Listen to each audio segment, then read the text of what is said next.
Welcome to DES Trucks. In today's video, we're going to be changing the air filter on our 2367 high output Power Stroke. And this is going to be interesting because this is a 40,000 mile air filter on the truck. So I guess we're going to be talking about how to change it, and we're going to be seeing how this looks. This truck has been a good truck, but the maintenance hasn't been the best admittedly. You know, the oil changes we've went over that, and the other fluids we've gone way over as well. The trans hasn't been done, the front diff, the rear diff, and we've been working.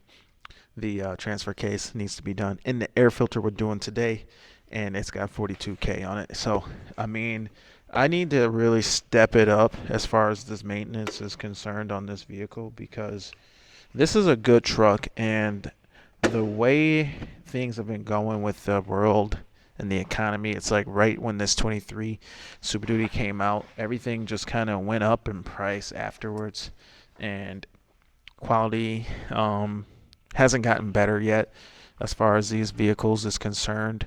And it's like, I better keep this freaking truck running good, because I don't need this thing having problems going long term.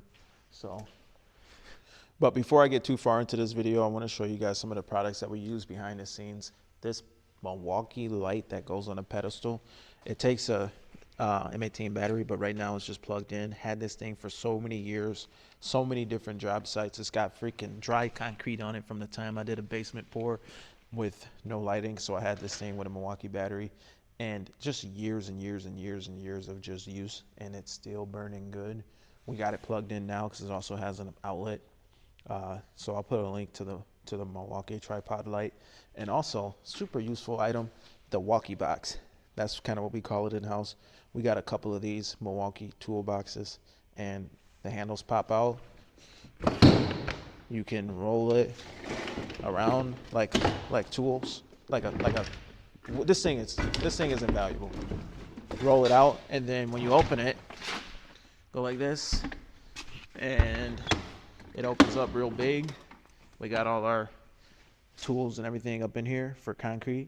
And this, we found that even though it's not designed for this, it kind of works out good. If you just got to close it up just a little, it kind of works good, and you can set your little handy box there on the side.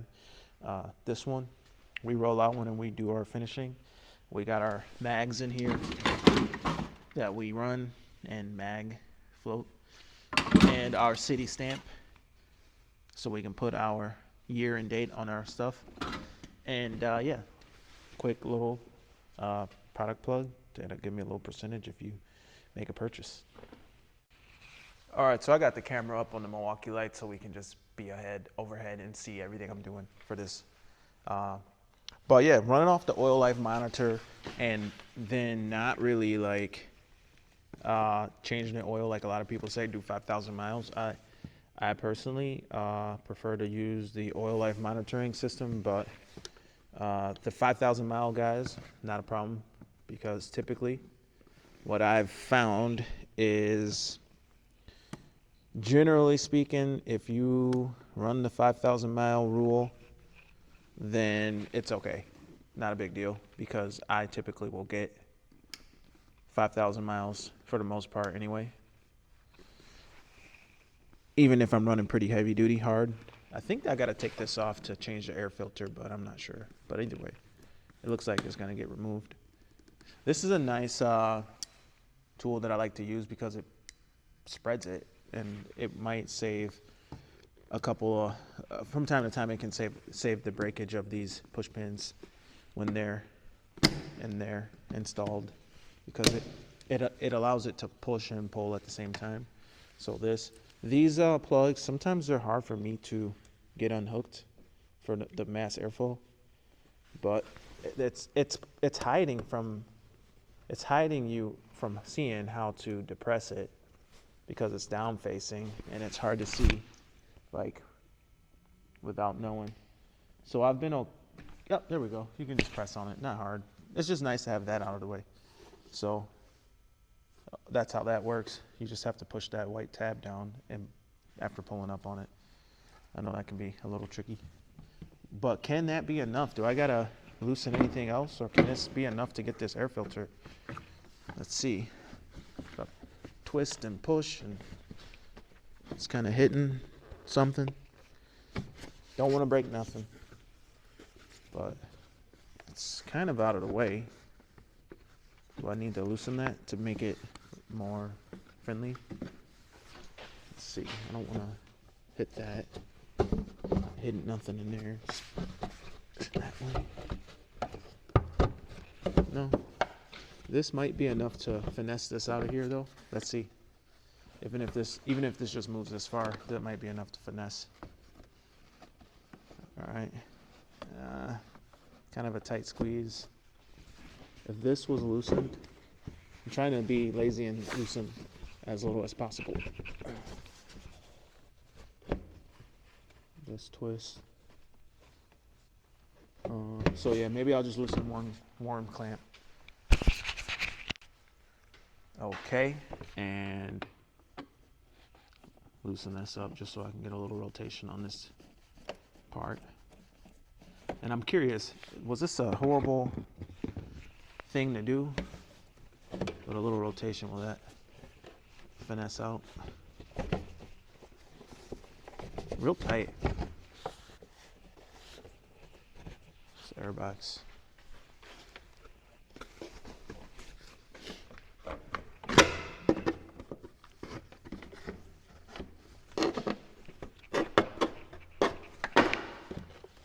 Alright, there we go. Completely out of the way. Just wasn't pretty. But yeah, this one only has 2 tabs on it. The other truck that I did had 3. But when I was done, it only had 2. But this is how it looks. 40,000 miles, 42,000 miles, air filter. It's got this pre-filter on it. And I was kind of curious, why does the diesel truck get to have this pre-filter and the other trucks do not get to have the pre-filter? Now, as far as this filter having this miles, the backside of it seems to be looking kind of okay, but underneath this pre-filter, let's take a look here. If we take this pre-filter apart, oh, it's wet. So this gets wet. Take this off. You can see that, yeah, dirt gets through. So having this pre-filter, I think, really just extends the life of this filter, because it doesn't look all deteriorated like the gasoline version. The gasoline version of this in a 7.3, it probably got 30,000 on it. I can't remember if I changed it or not, though, but it was just not in good condition. Like, it was just kind of easier to tear and deteriorate and crumple. Where this one seems okay. This pre-filter really helps. I'm tearing this thing. Hopefully I got the right one from the Amazon. I think I got it.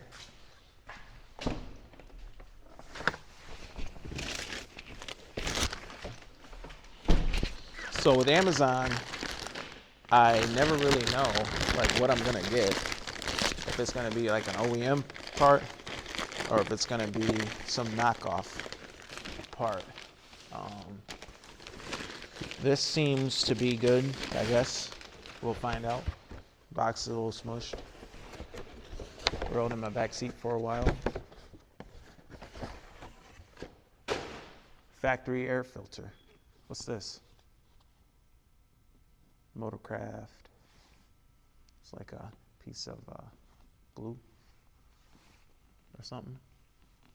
Hot glue that they use to manufacture this. There's the backside comparison. A little discoloration. This new one on the rubber seal says faux moco, and the old one didn't even say that. Interesting. What else? I mean, I can see it's a little different manufacturing.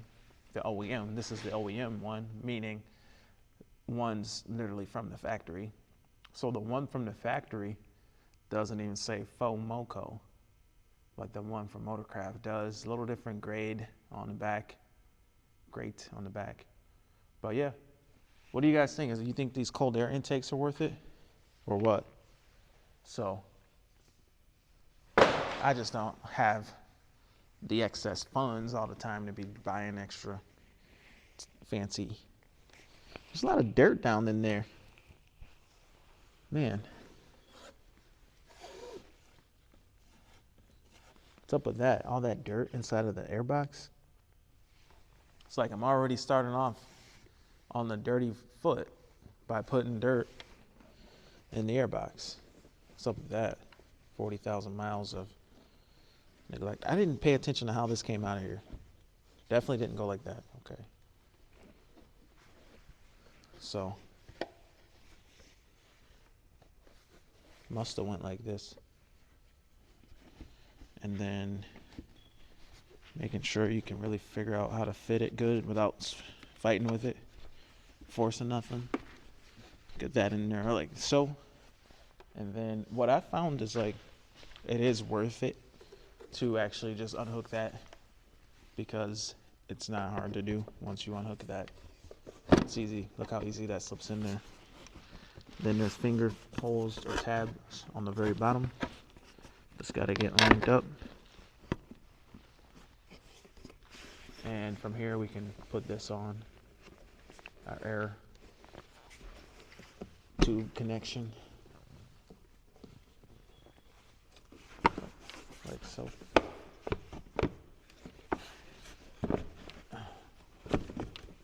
Got that.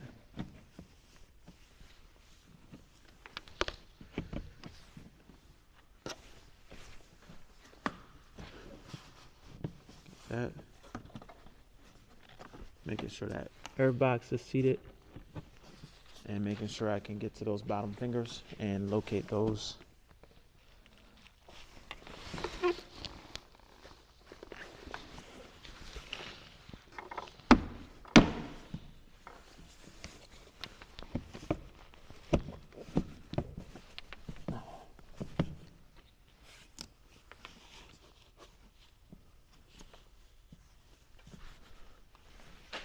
See here, that little tap. Another tricky, needs more light on there.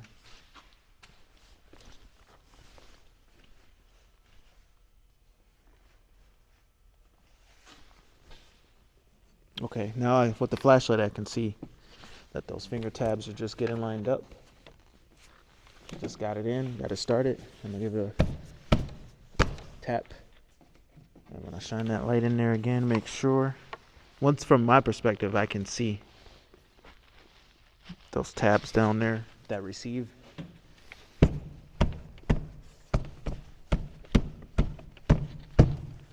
Okay. Clamp that up. First one, got it.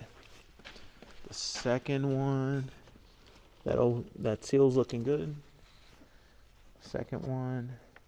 Got it. Now there's a third one. I don't think that one was clipped before. It is kind of hard to clip it, but it's clipped now. I don't know why that wasn't clipped before. From here, we have our single sensor that we've unplugged. One push pin going in. One plug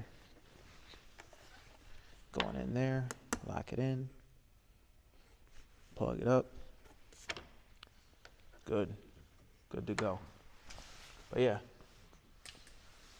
air filter's now changed. Also, don't want to forget that we did loosen up our worm clamp, and we gotta retighten that up before we go anywhere. Okay, good. Now, one more thing I want to show you guys while this truck is here, getting the air filter, is the light install that we did. Combination of limitless, Auto works with STL lighting. We got a wireless remote that we can now control our headlights strobing function with this wireless remote. Check out the placement of the box that we installed. This is the wireless setup. All the Limitless stuff is like integrated into the headlight. It actually plugs in behind the headlight. But that's our wireless box right there. And if you listen closely, you can hear that relay. We've got a momentary pause also wired in, but we had to use a relay because STL uses a momentary hot, and Limitless modules that power their headlights requires a momentary ground. So we use a momentary hot to pop the relay momentarily to provide us with a ground. And we just glued the relay right to the side of the STL box. So when we press our F button, we are able to change our pattern. And this is cool because with Limitless, normally you set your pattern and that's kind of it. You get what you get. But with our setup, we can cycle through all the possible patterns. And it's expandable. We can go ahead and add the mirrors when the time is right. And it would all tie in. So we could have different functions that if we want to.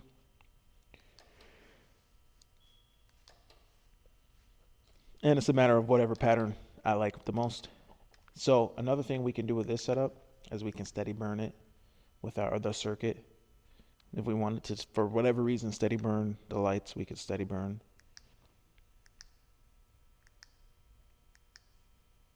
On demand. And then we have these other buttons, 3 more circuits that could be used for whatever else we decided to use. All we would have to do if we want to use any of the other 3 circuits is come over here and pull this wiring out, and they're just dead cut off right there, blunt tied. And there's 3 more circuits that we could use to power some type of a light.